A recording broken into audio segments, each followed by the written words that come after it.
Certainly the aim is to keep Category 1 status. I think you look at the success of the Academy this year with Jamal and Josh, and you could argue with Angus as well, and Todd Cantwell making his debut. I think people can see that if you get it right, the rewards are pretty high. You look at the Jacob Murphy sale, you can pretty much achieve that if you get a homegrown player into the team at a young age and give them that platform to play.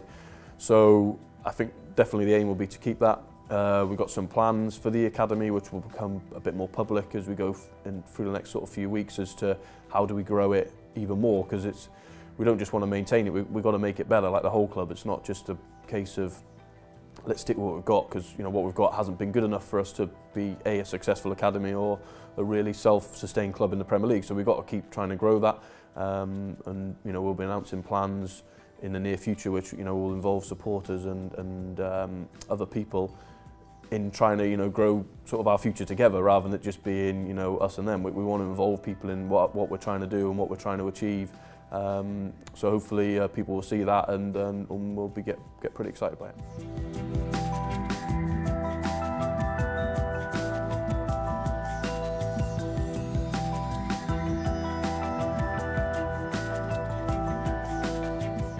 I think it doesn't, because the aim within the academy is to produce players who can play in the Premier League. That's our aim as we sit here as a mid-table championship club, which is where we are today. The aim is to get players who are capable of playing in the Premier League. Such as what Jacob's gone and done. What I'm sure people like Madison and Jamal and these guys will have the capability if they keep sort of growing at the rate they are.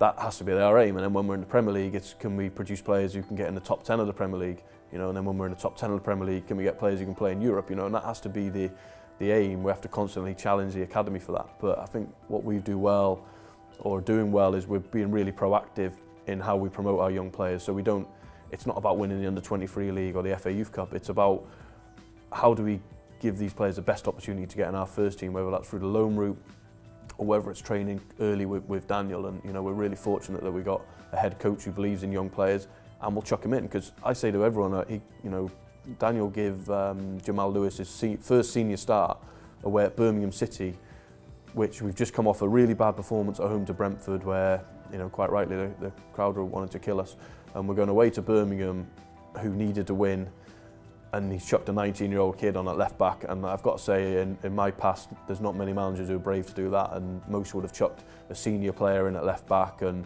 we need experience at times like this. But we're fortunate we've actually got a coach who goes the other way and goes, well, no, he's the best one available to me, I'm going to play him. Bringing Todd Cantwell on at Chelsea when we're looking for a winner, for his debut, it's like, again, so many would look round at the bench and go, maybe I'll put in on a senior midfielder and do whatever, but he chucks them on, and that's the key, because there can be loads of good work going on in the academy, and you see it up and down the country. Loads of great work being done by youth coaches and youth recruiters and sports sciences and all the stuff that we all do. But then the final stage is, does the fella at the top give youth an opportunity? And I think that's what gives us an advantage as a club. And I think people can see how quickly we're going forward with that. I believe we'll become a leaders in youth development very, very quickly.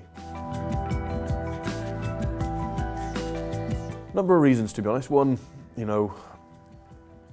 got to be careful with Glenn. Glenn's a young player and he's got talent, but he's been built up to be something which he isn't quite yet, and I hate that. It shouldn't happen to young players. People shouldn't talk about them in the way that Glenn's been talked about for the last couple of years here, because you put unbelievable pressure on him.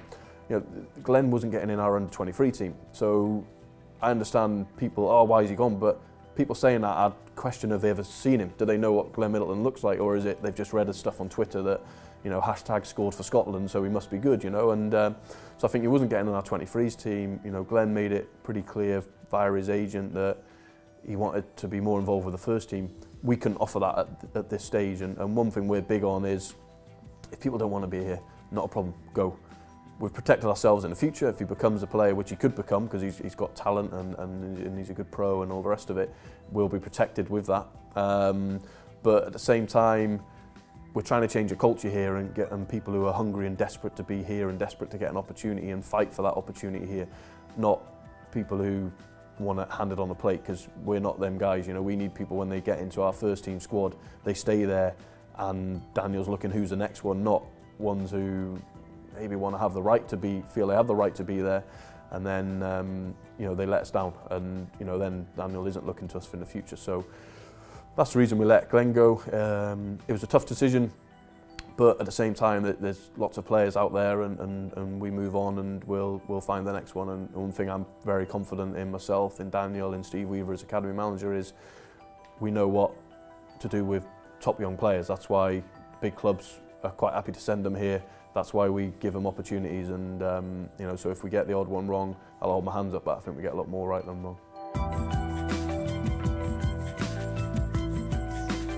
Well, yeah, I mean, that's definitely a question for Steve Stone rather than myself. On a personal level, I'd love us to be in a situation where we're an established Premier League club and there's a demand to make the stadium bigger. How great would that be? That's what we should all be striving for, and maybe gives us an opportunity to get a slightly younger fan base in, because you know, one thing, it's fantastic we've got all the season tickets sold that we have, but that does limit the next batch of supporters sort of coming through. So on, let's say on the sporting side, you know, what a great thing that would be if we're sat here in the Premier League in 3 years and we're talking about needing to build a bigger stadium. That'd be great. So hopefully that'll come, but in the short term, I'm not so sure that's on the agenda.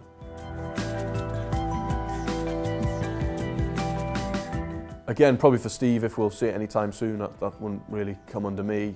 My personal views are, I think it'll be great, and I think, you know, when you go to stadiums abroad who have it, notably in Germany, or if you go up to Celtic, it does improve the atmosphere, and we do need to improve the atmosphere at Carrow Road. There's no doubt about that, and if this sort of scheme could help that in the future, then you know, we'd be stupid not to look to it. Obviously, it needs to become legal, and I think the backing of Liverpool for it was huge, because obviously what happened at Hillsborough.